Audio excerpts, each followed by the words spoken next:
지연가산금 이율에 대해 살펴보면 토지보상법 30조 3항에 따른 지연가산금의 이율은 소송총칙법 제3조에 따른 법정이율입니다. 현재 소촉법 제3조의 법정이율은 연 12%가 되겠습니다. 현행 법령 73조가 적용되기 위해서는 2013년 12월 24일자 이후로 최초로 조합설립인가를 신청을 하고 2018년 2월 9일자 이후로 관리처분계획인가를 신청한 경우에 해당해야 됩니다.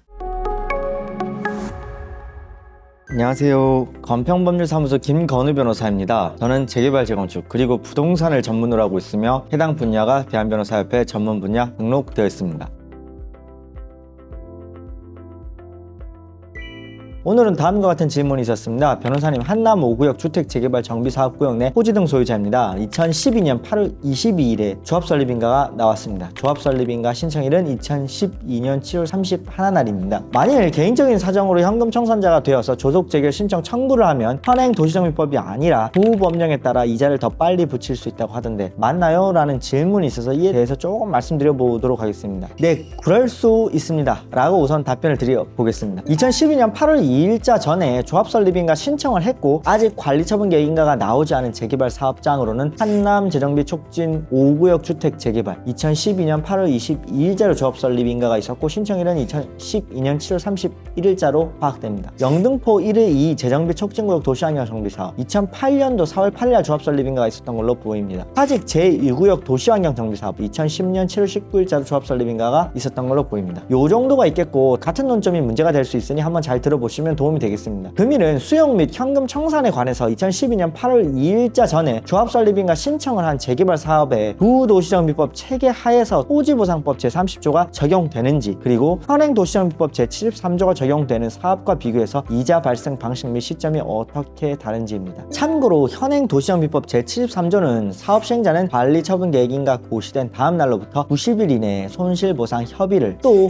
그 기간의 만료인 다음 날로부터 60일 이내에 수용 재개를 신청해야 하고 그 기간을 넘겨서 수용 재개를 신청하는 경우에는 해당 토지 등 소유자에게 지연일수에 따른 이자를 지급한다는 취지로 정하고 있습니다. 한편 토지보상법 제30조는 사업 인정 고시가 된 후에 협의가 성립되지 아니했을 때는 토지 등 소유자는 서면으로 사업 시행자에게 재개를 신청할 것을 청구할 수 있고 사업 시행자는 위 청구를 받은 날로부터 60일 이내에 관할 토지수용위원회에 재개를 신청해야 하는데 사업 시행자가 위 기간을 넘겨서 재개를 신청했을 때는 그 지연된 기간에 대해서 이자를 지급한다는 취지로 정하고 있습니다. 국법 적용 사업에 대해서 말씀드려 보겠습니다. 2017년 전부 개정 법률 부칙의 구조에 대해서 살펴보면 2017년 2월 8일자 법률 제 14,567호로 전부 개정된 도시정비법의 부칙은 도시정비법 제73조의 적용 내에 관해서 다음과 같이 규정을 하고 있습니다. 부칙 제18조 분양 신청을 하지 아니한 자 등에 대한 조치에 관한 적용 내라는 표지 하에 제73조의 개정 규정은 입법 시행 그러니까 2018년 2월 9일 이후에 최초로 관리처분계획인가를 신청하는 경우부터 적용한다. 다만 토지 등 소유자가 토지보상법 제30조 1항의 재결 신청을 청구한 경우에는 제73조의 개정 규정에도 불구하고 종전의 규정을 적용한다라고 정하고 있고 부칙 제19조 손실보상 시기에 관한 적용 내에서 라는 표지하에 제73조의 개정 규정은 법률 12,116호 도시정비법 일부 개정 법률의 시행일인 2013년 12월 24일 이후 최초로 조합설립인가를 신청하는 경우부터 적용한다라고 정하고 있습니다. 다음으로 부칙 제9조에서는 도시정비법 73조 제3항 이자조항입니다. 이자조항의 개정 규정은 2012년 8월 2일 이후 최초로 조합설립인가를 신청하는 정비사업부터 적용한다라고 정하고 있습니다. 부칙조항들의 해석이 쉽지가 않아요. 위 부칙조항들이 관계에 대해서는 학설상 논의들이 있기는 합니다만 아래와 같이 해석하면 무리가 없을 것으로 보입니다. 우선 부칙 제9조의 의미에 대해 살펴보겠습니다. 2017년 전부 개정 법률 부칙 제9조는 2012년 일부 개정 법률 부칙 제8조 적용 내의 효력이 상실되지 않도록 전부 개정 법률에 그대로 옮겨온 것입니다. 따라서 2012년 8월 2일 이후에 최초로 조합설립인가를 신청한 정비사업에는 구도시정비법 제47조 2항에 따른 현금 청산 지연이자 규정 그러니까 관리처분계획 인가일 다음 날로부터 90일 이내에 현금 청산하지 않을 경우에 이자 지급 의무가 적용되게 됩니다. 부칙 제19조의 의미에 대해서 말씀드려보면 2017년 정부개정법률의 부칙 제19조는 2013년 일부개정법률 부칙 제4조 적용 내에 효력이 상실되지 않도록 전부개정법률에 그대로 옮겨온 것입니다. 따라서 2013년 12월 24일 이후에 최초로 조합설립인가를 신청한 정비사업에는 구도시정비법 제47조 1항에 따라 관리처분계획 인가를 받은 날의 다음 날로부터 90일 이내에 현금 청산해야 하는 규정이 적용됩니다. 부칙 제18조와의 관계도 살펴보겠습니다. 부칙 제9조와 제19조를 놓고 보면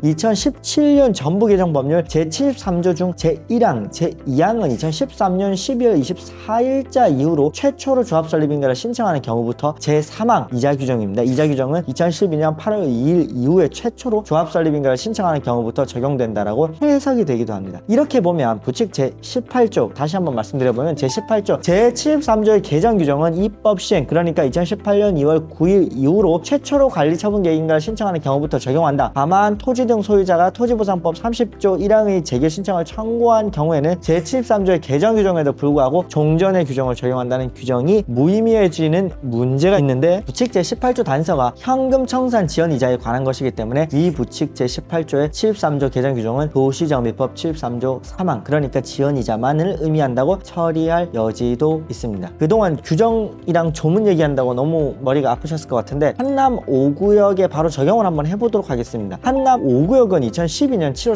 31일 조합설립인가 신청을 했기 때문에 이는 2012년 8월 2일 이전 및 2013년 12월 24일 이전에 해당합니다. 따라서 부칙 제9조 및 제19조에 의하여 현행 도시정비법 제73조 1항, 제2항, 제3항이 모두 적용되지 않고 종전 규정인 구도시정비법 제47조가 적용되게 됩니다. 구도시정비법 제47조에는 현행법 제73조 3항과 같은 별도의 지연이자 규정이 없기 때문에 현금 청산 협의가 성립하지 않을 경우에는 토지보상법 제30조가 준용됩니다. 이는 여러 하급심 판결 내에서도 확인이 되고 있어요. 2013년도 12월 24일 이전에 조합설립인가를 신청한 경우에는 구도시정비법, 그러니까 2013년 12월 24일 법률 12116호로 개정되기 전의 것입니다. 구도시정비법 제47조 1항이 그대로 적용이 되고 협의가 성립되지 않을 때 토지보상법 제30조 제1항, 제2항에 의하여 토지 등 소유자는 서면으로 사업시행자에게 재결 신청을 청구할 수 있으며 사업시행자는 그 청구를 받은 날로부터 60일 이내에 관할 토지수용위원회 재결을 신청해야 한다라고 판시하고 있습니다. 수원지방법원, 안산지원, 그리고 인천지방법원 등 여러 판결 내에서 확인이 되고 있습니다. 자, 그러면 국법 적용 사안에 대해서 조금 더 자세하게 살펴보기로 하겠습니다. 국법 적용 사안, 그러니까 2012년 8월 2일 전에 조합설립인가를 신청한 국법 적용 사안 토지보상법 제30조가 준용이 됩니다. 또 구도시정비법 제47조가 적용되는 사안에서는 현금 청산 협의가 성립되지 않을 경우에는 구도시정비법 제40조에 의하여 준용되는 토지보상법 제30조가 적용돼서 지연 가산금이 발생합니다. 1단계 재결 신청 청구가 있겠습니다. 사업시행 계획인가 고시 후에 현금 청산 협의 불성립 시에 토지 소유자 등이 서면으로 사업시행자에게 재결 신청을 청구할 수 있어요. 하지만 사업시행 계획인가 고시 후라고 할지라도 현금 청산자의 지위를 우선 득해야 되기 때문에 현금 청산자의 지위를 득하기 위해서는 분양 미신청자 등 일정한 사유가 있어야 할 것이기 때문에 실무상 사업시행 계획인가 고시 후에 분양 신청 기간 도과 등의 사유는 있어야 할 것으로 보입니다. 2단계로는 재결 신청 의무가 있어요. 사업시행자는 청구를 받은 날로부터 60일 이내에 관할 토지수용위원회에 재결을 신청할 수 있습니다. 다음으로는 3단계 지연가산금 발생이 있을 수 있습니다. 60일을 넘겨 재결을 신청하는 경우에 지연된 기간에 대해서 소송촉진법 제3조에 따른 법정 이유를 적용해서 산정한 금액을 보상금에 가산하여 지급하게 됩니다. 지연가산금 이율에 대해 살펴보면 토지보상법 30조 3항에 따른 지연가산금의 이율은 소송촉진법 제3조에 따른 법정 이율입니다. 현재 소촉법 제3조의 법정 이율은 연 12%가 적겠습니다. 지연가산금은 사업시행자가 정해진 기간 내에 재결 신청을 하지 않고 지연한 데 대한 제재와 토지 소유자 등의 손해에 대한 보전이라는 성격을 아울러 가지고 있습니다. 자, 현행 도시정비법 제73조 적용 사안과 비교를 한번 해보도록 하겠습니다. 현행 도시정비법 73조 적용 요건에 대해서 먼저 말씀드려보면 현행 법령 73조가 적용되기 위해서는 2013년 12월 24일자 이후로 최초로 조합설립인가를 신청을 하고 2018년 2월 9일자 이후로 관리처분계획인가를 신청한 경우에 해당해야 됩니다.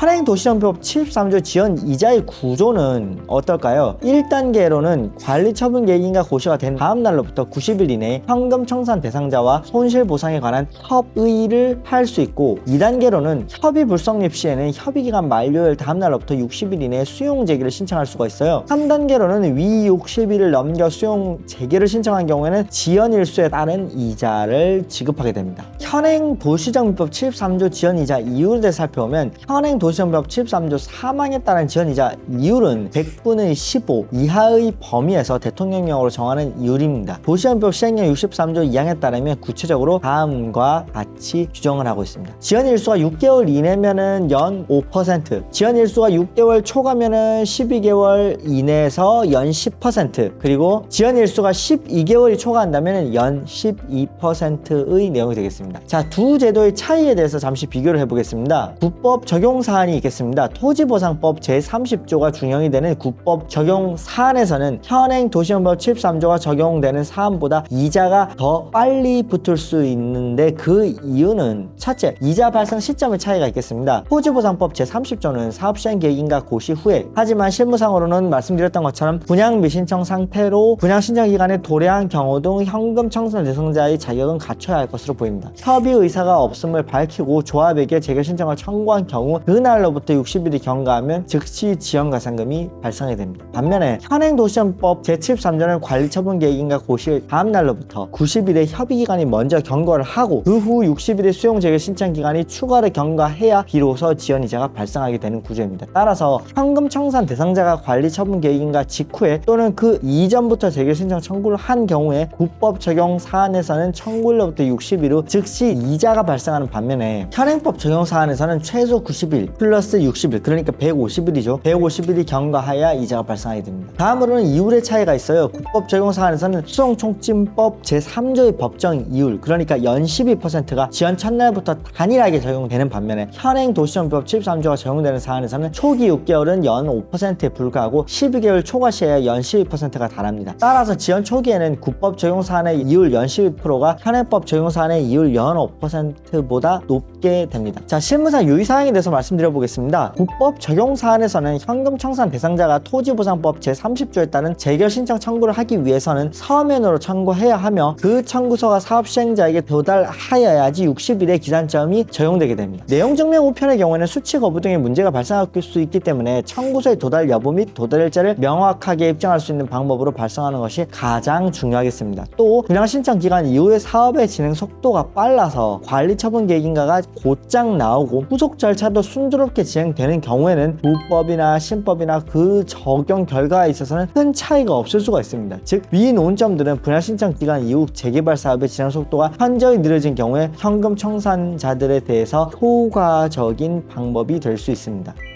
재개발 재건축은 아날로그적인 통찰력으로 기획할 필요성이 있습니다. 건평법률사무소는 가장 아날로그적인 통찰력으로 정보를 다루고 문제를 풀어갑니다. 전문 변호사와의 상담은 여러분이 직면한 많은 문제점들을 해결해 줄 것으로 믿습니다. 네, 본 유튜브 구독과 좋아요, 알림 설정도 바라며, 당법률사무소는 네이버 블로그를 운영하고 있습니다. 네이버에 건평법률사무소라고 검색하고 들어오셔가지고 재개발 재건축 그리고 부동산에 관련된 각종 유익한 정보들을 많이 가져가시면 좋겠습니다. 네, 이상입니다. 감사합니다.